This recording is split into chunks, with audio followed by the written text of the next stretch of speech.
تحت القلعة الناس كانت تتجمع، تنتظر خيرات الاحتفال، تنتظر عطايا كثيرة. كانوا يظنون يوم فرح. المماليك دخلوا بكل فخر، لا يعرفون ماذا ينتظرهم في الممر الضيق. أتى بعد الأكل.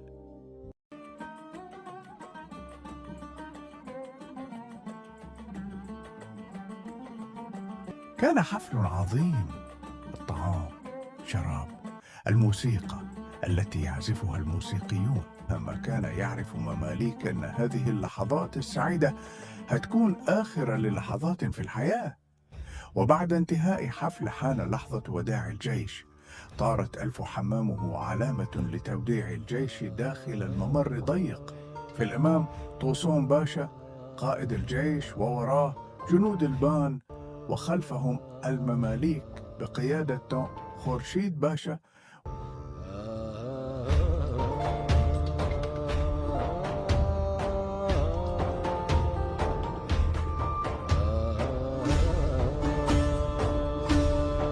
وداول طلقة صالح كوش، وقفل باب عزاب، ولتف جيش طوسون باشا، وصوبوا البنادق في وجه مماليك، وخرج جنود الأزغلي من سكناتهم، وأطلقوا النيران على مماليك، وبدأت المذبحة.